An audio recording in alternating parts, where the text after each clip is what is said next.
We made very hard concessions, but we got peace. We decided to try, and we managed to do it.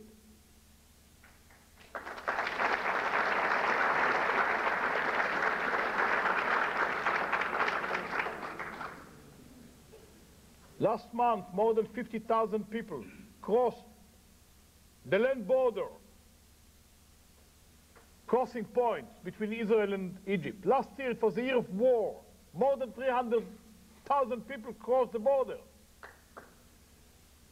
Daily flights from Cairo to Tel Aviv, from Tel Aviv to Cairo. Hundreds of people are crossing from Eilat to Sharm el-Sheikh. Life is normal along the border. Commercial contact, not enough, beginning only, but it exists. We have been involved in war. The Egyptians did not move one soldier, one unit. And we, for the first time in the last 35 years, while being involved in tension or in war, in another front, we have not mobilized, we have not called, we have not deployed even one unit along the Egyptian border. And the peace became a factor that cannot be ignored and must be developed. And it will be developed like other cases of peace in the world. If Israel will be strong, then the peace will exist.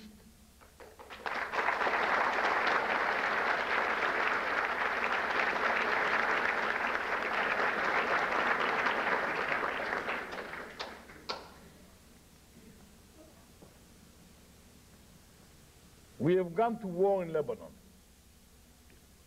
that caused internal debate, it caused criticism around the world. Maybe now, when the world sees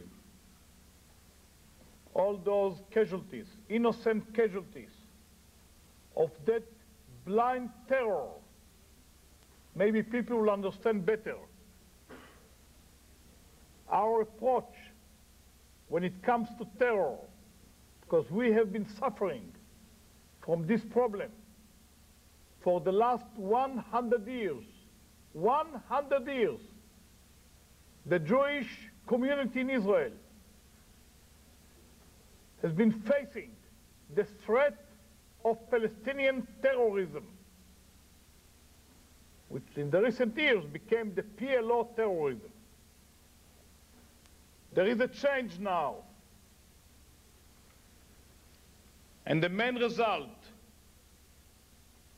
of the Peace for Galilee operation was the disappearance, and we can see the last phases of the PLO's independent organization now. And that Arafat, who was embraced by almost all the leaders of the free world, the man who appeared at the UN assembly here, I think for the first time, I hope that it is the last time, armed with a pistol in his belt, and he was applauded by the representatives, not all of them, but most of them, of the free world, here in this country, in New York. We can see now the end of this organization.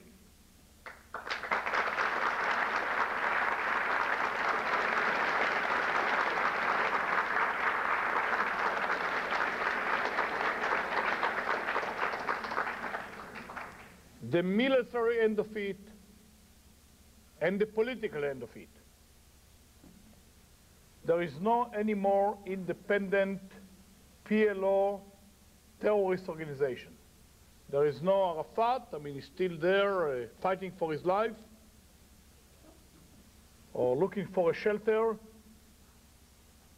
And there is no independent PLO. There is a change in situation. There is another There are others who are responsible for that now, who are responsible for the killing of our soldiers last Friday, for the killing of the hundreds of American Marines and French soldiers, who are responsible for what happened in the American embassy just a few months ago, who are responsible for the assassination of the president-elect in Lebanon, Bashir Gemayel, and that is Syria, who took over control over all the terrorist organizations at the present time. And for the first time, there is an address, because in the past, people used to say, but who is responsible? There is no country who is responsible for that. There is a country, there is a state who is responsible now for all those events that take place now in Lebanon or in other places. And these are the Syrians. Of course, behind terrorism stand the Soviets, who use it